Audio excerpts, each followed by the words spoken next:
নমস্কার, পুতুলির হোম কিচেনে আপনাদের সকলকে জানাই স্বাগত। আশা করি আপনারা সকলে খুব ভালো আছেন, আমিও খুব ভালো আছি।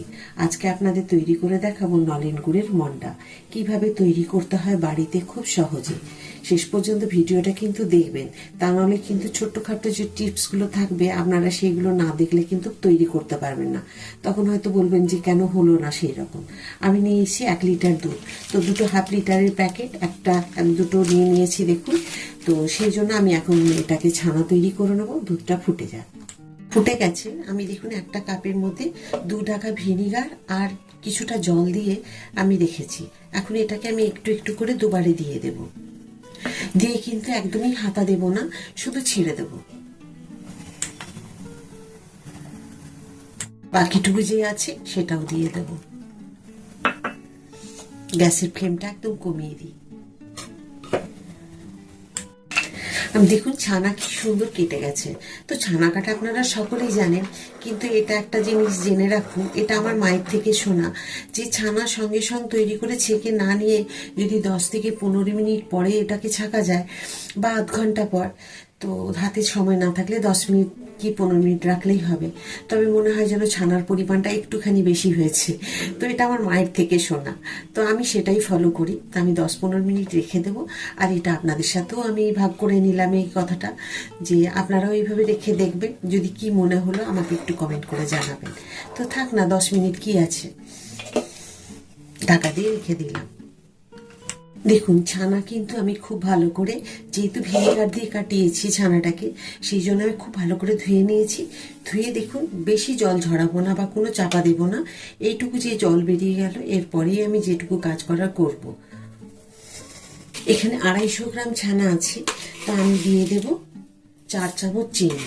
এই যে বড় চিনি, তো এটা ধরুন মোটামুটি বড় চামচ, তো 100 গ্রাম থেকে কম হবে, মানে এই 50-60 গ্রাম মতো হবে চিনি দিলাম। তো আপনাদের ছানার মানে যেরকম থাকবে সেই অনুপাতে আপনাদেরকে চিনি নিতে হবে। দিয়ে দিচ্ছি 100 গ্রাম নলেন গুঁড়ো। এর থেকে যদি প্রয়োজন হয় আমি পরে দেব, এখন প্রথমে দিয়ে দিলাম 100 গ্রাম মতো নলেন গুঁড়ো। দেখুন এইটুকু দেব খাবার সোডা, এর থেকে কিন্তু একদমই বেশি দেবেন না। এইটা একটুখানি যে ছানার যে মন্ডাটা হবে একটু খাস্তা করার জন্য, নরম থাকবে। এখানে দিয়ে দেব আমি এতটা গাওয়া ঘি।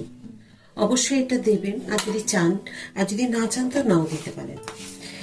এখানে দিয়ে দেব আমি 2 চামচ গুঁড়ো দুধ। আপনারা চাইলে এখানে অন্য যে কোনো দুধ ব্যবহার করতে পারেন। আমি 2 চামচ দিয়ে দিলাম।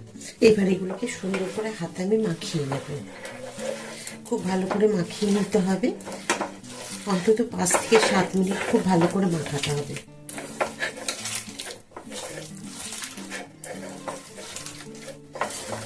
দেখুন আমি কড়াইয়ের মধ্যে ঢেলে নিয়েছি। এটা যদি আপনারা ননস্টিকের কড়াইয়ে করেন খুব ভালো হয়, নাহলে কিন্তু আপনারা এমনিও করে নিতে পারেন। তবে যাই হোক, আমার একটু মনে হচ্ছিল গুড়টা কম আছে, আরও 2 চামচ মতো দিয়ে দিয়েছি। আর খুব সুন্দর করে মেখে নিয়েছি যাতে চিনিগুলো গলে যায় আর ছানাগুলো বেশ যে ডালা ডালা হয়ে থাকে সেগুলো যেন ভেঙে যায়। তবে একটু ফুটে যাওয়ার জন্য অপেক্ষা করব, যাতে একটুখানি গরম হয়ে যায় তাড়াতাড়ি। তারপরে একদম লো ফ্লেমে আমি গ্যাস দিয়ে দেবো। তো আপনারা চাইলে গুঁড়ো যে চিনি মিক্সিতে গুঁড়ো করে নিয়েও আপনারা দিতে পারেন। দেখুন কি সুন্দর হয়ে গেছে। আর এটাকে সমানে কিন্তু দেখুন আমি একদম লো ফ্লেমে দিয়ে রেখে আমি এটাকে কিন্তু সমানে নেড়ে নেড়ে এইভাবে শুকিয়ে নিলাম। চিনিও গলে গেছে, সব মিশে গেছে ঠিকঠাকভাবে। এখন আমি দেখুন এটাকে গ্যাসের ফ্লেমটাকে অফ করে দেবো, আর এটাকে সমানে এভাবে নাড়াচাড়া করে যাব। গ্যাসের ফ্লেমটাকে আমি অফ করে দিয়েছি। এখন একটুখানি আমি হাতে নিয়ে আপনাদের দেখাচ্ছি যে এটা ঠিক কীরকম হয়েছে। এইরকম করে নাড়াচাড়া করে দেখবেন, যদি চিটচিট চিটচিট করে তাহলে কিন্তু আপনারা বুঝবেন এটা হয়ে গেছে। এটাকে এখন ঠান্ডা করার জন্য আমি রেখে দেবো। যতক্ষণ না হাতে ধরার মতো রেডি হচ্ছে, এই দেখুন একটা ডালা পাকিয়ে যাচ্ছে। এটাও করতে পারেন বা এরকম করে টেনে টেনেও দেখতে পারেন। তবে এর থেকে ভালো হচ্ছে যদি ডালা পেকে যায়, তখন জানবেন যে এটা রেডি হয়ে গেছে। এই যে এইভাবে দেখুন, আবার আমি একটা দেখাচ্ছি। এইভাবে ঠান্ডা হতে হতে এটা ডালা পাকিয়ে যাবে। এখনো তো গরম আছে। তো যাই হোক, এটাকে আমি রেডি করে নিয়েছি। তো এখন এটাকে আমি ঠান্ডা হতে ছেড়ে দিলাম। দেখুন গ্যাসের ফ্লেম আমি অফ করে দিয়েছি। এখন এটাকে আমি ঠান্ডা করতে ছেড়ে দেবো। এভাবে রেখে দিয়েছি। আর খুব সুন্দর দেখুন এভাবে ছড়িয়ে দিতে হবে, এভাবে সুন্দর করে। তো কাছে না থাকলেও চলবে, শুধু ঠান্ডা হওয়ার জন্য ছেড়ে দিতে হবে। আর আমি আমি একটা ভিজে সাদা কাপড় নিয়ে নিয়েছি। আপনারা চাইলে এখানে একটা গামছা বা কোনো টাওয়েল ফাওয়েল কিছু যাই হোক ভিজিয়ে নেবেন। খুব ভালো করে জলটাকে নিংড়ে নেবেন। তারপরে একটা শক্ত পাটার মধ্যে হোক বা থালার মধ্যে, আমি যেমন থালায় রেখেছি। দেখুন আমি একবারে কড়াই থেকে নিয়ে নিয়েছি। তো নেওয়ার পরে আমি এইভাবে জল হাত করে নিয়েছি। ব্যাস এইরকম ভাবে আপনাকে রাখতে হবে। আবার আমি নিয়ে নিলাম, দেখুন এখান থেকে আবার এইরকম ভাবে আমি নিচ্ছি, গুছি একটা লেচি করে নিয়ে নিচ্ছি। আর এই যে দেখুন এইরকমই কিন্তু ক্র্যাক ক্র্যাক হয়ে থাকবে, ভাঙা ভাঙা মতো। ওটা কিন্তু ঠিক করার দরকার নেই।